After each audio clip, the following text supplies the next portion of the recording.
అందరికీ నమస్కారం. శ్రీ శ్రీ శ్రీ ఆచార్య ప్రబోధానంద యోగీశ్వరుల వారికి జగద్గురువైనటువంటి శ్రీకృష్ణ పరమాత్మకు నమస్కరించుకుంటూ త్రైత సిద్ధాంత భగవద్గీతలోని పురుషోత్తమ ప్రాప్తి యోగము అనే అధ్యాయములో 12వ శ్లోకం గురించి తెలుసుకుందాము. యదాదిత్యగతం తేజో జగద్భాసయతేఖిలం యచ్చంద్రమసి యచ్చాగ్నౌ తత్తేజో విద్ధి మామకం.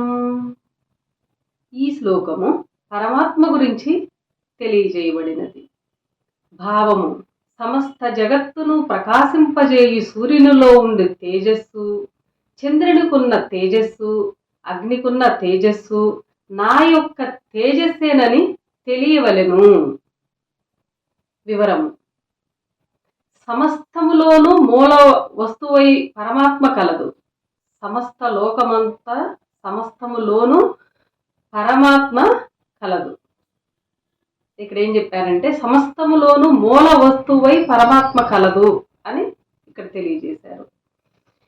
ఏ దానిలోనైనా ఎవరిలోనైనా ఒక ప్రత్యేకత కలిగి ఉన్నదంటే, అంటే ఏ మనిషిలో అయినా ఏ వస్తువులో అయినా ఈ సృష్టి అంతటి ఈ జగత్తులో మనిషిలోనైనా వస్తువులోనైనా ఒక ప్రత్యేకత కలిగి ఉన్నది అంటే ఆ ప్రత్యేకత పరమాత్మ నుండి కలిగినదేనని తెలియవలెను.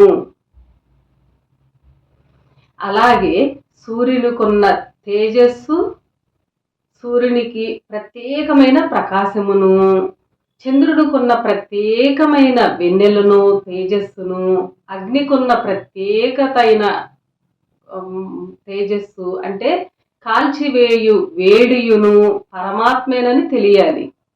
ఇక్కడ చంద్రునిలో ఉన్న తేజస్సు కానీ, సూర్యునిలో ఉన్న వెలుగు కానీ, అగ్నిలో ఉన్న కాల్చివేయు వేడి కానీ పరమాత్మదేనని పరమాత్మే అని తెలియాలి. ఇక్కడ ఈ విషయము విభూతి యోగమున అధ్యాయములో ముందే చెప్పబడి ఉన్నప్పటికీ ఇది ఈ శ్లోకములో ఈ అధ్యాయంలో సందర్భానుసారము చెప్పడమైనది. ఈ విషయాన్ని ఈ సృష్టిలో సమస్త మానవుల్లోనూ సమస్త వస్తువుల్లోనూ ఉన్న ప్రత్యేకతమైన గుర్తింపు కానీ, ప్రకాశము కానీ, వెలుగు కానీ, అగ్ని కానీ అన్నీ పరమాత్మయేనని మనము గుర్తించుకోవాలి. ఇది ఈ శ్లోకం యొక్క సారాంశం. అందరికీ